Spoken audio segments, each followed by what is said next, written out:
សត្វកណ្តុរត្រូវបានគេស្គាល់ថាគឺជាសត្វដែលចង្រៃកន្លងមកគឺជាសត្វដែលកាត់បំផ្លាញដំណាំស្រូវនិងដំណាំកសិកម្មជាច្រើនប្រភេទរបស់ប្រជាពលរដ្ឋមិនថាអ្នកមានឋានៈឬអ្នកតូចធំរហូតដល់ប្រជាពលរដ្ឋក៏មិនដែលមានប្រាថ្នាចង់ឲ្យមានសត្វកណ្តុររស់នៅក្នុងភូមិឋានឬក្នុងភូមិផងនិងក្នុងវាលស្រែនោះឡើយដោយសារតែសត្វកណ្តុរគឺជាសត្វដែលចូលចិត្តស៊ីចំណីនិងនាំមេរោគចន្លងដល់មនុស្សតែពេលនេះសត្វកណ្តុរបែរជាសត្វដែលកំពុងតែពេញនិយមក្នុងទីផ្សារនិងជាចំណីដ៏ឆ្ងាញ់សម្រាប់មនុស្សទៅវិញជាក់ស្ដែងការពិព្រឹកថ្ងៃទី30ខែធ្នូឆ្នាំ2012មានការជួញដូរសត្វកណ្តុរនៅចំណុចភូមិថ្នល់បែកឃុំត្រពាំងរិស័យស្រុកកំពង់ស្វាយខេត្តកំពង់ធំខណៈពេលដែលបងប្អូនប្រជាពលរដ្ឋនាំគ្នាយកសត្វកណ្តុររាប់រយគីឡូក្រាមមកលក់ឲ្យឈ្មួញកណ្ដាលដែលសត្វកណ្តុរនេះត្រូវបានគេចាប់បានមកពីស្រែយកមកលក់បានតម្លៃខ្ពស់លោកសុនសំអល់ភេទប្រុសរស់នៅភូមិពោឃុំសំពង់ជ័យស្រុកជើងព្រៃខេត្តកំពង់ចាមបានឲ្យដឹងថាដោយសារតែលោកគ្មានមុខរបរក៏បាននាំគ្នា4នាក់មកដើរដាក់អន្ទាក់សត្វកណ្តុរនៅតាមស្រែកាលពីដើមឡើយគឺដាក់អន្ទាក់នៅខេត្តកំពង់ចាម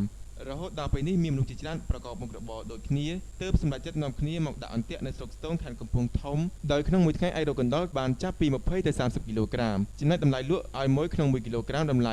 2800រៀលដោយក្នុងមួយថ្ងៃអាចរកកណ្តុរបានចាប់ពី20ទៅ30គីឡូក្រាមចំណែកតម្លៃលក់ឲ្យមួយក្នុង1គីឡូក្រាមតម្លៃ2800រៀលតែក្នុងមួយថ្ងៃរួបរวมគ្នាជាមួយនឹងមិត្តភ័ក្តិសរុបបានជាង100គីឡូក្រាមលោកបានបន្តទៀតថា